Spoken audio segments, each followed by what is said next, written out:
What does it really mean to be a lone wolf? Being a lone wolf means you act independently and spend more time alone than with a group. It means that right now, for a certain period of time, you might be facing challenges on your own. It means that you stay true to yourself instead of bending to everyone's expectations.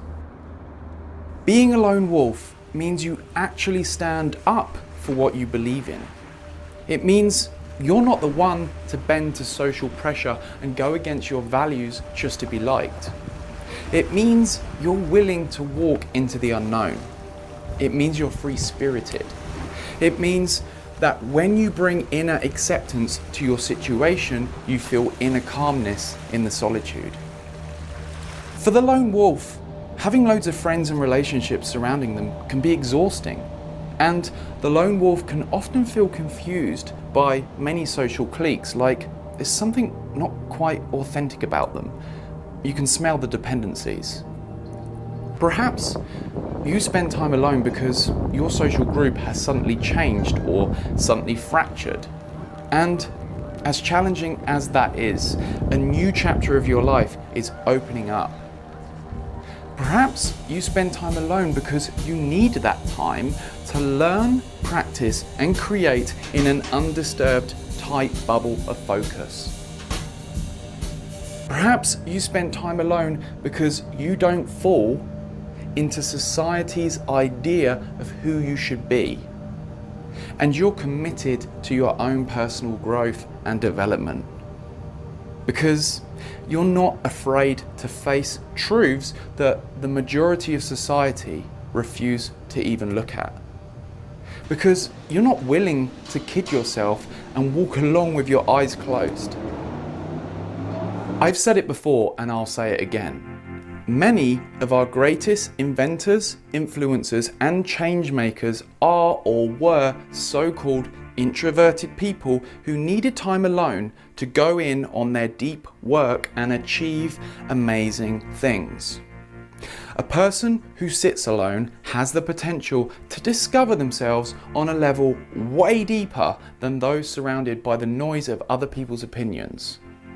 A person who travels alone has the potential to meet people and see the world on their own terms.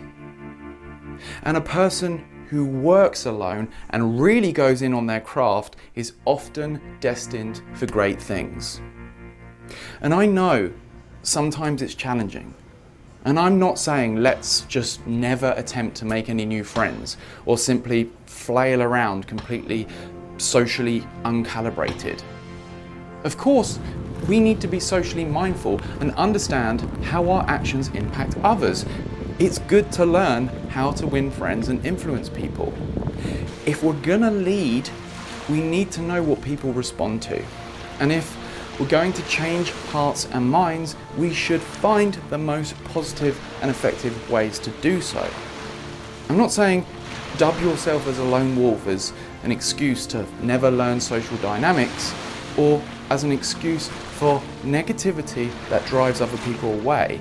I'm saying you're a lone wolf if you know in your heart that your path right now is a solitary one for specific reasons.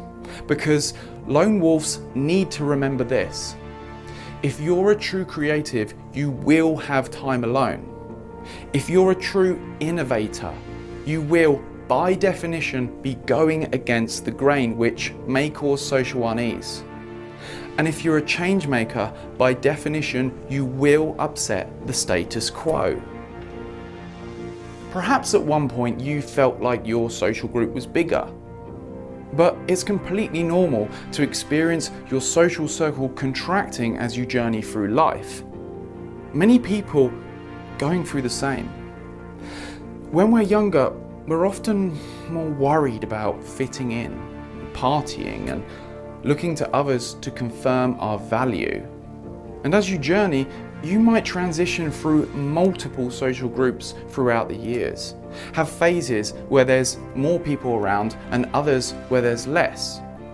But if you're a lone wolf and you're facing some challenges right now, if you're willing to buck the trend and stand up for your values and go it alone, If you're going in on your deep work and need reminding to keep going because it will all pay off, if you're a lone wolf, I stand with you.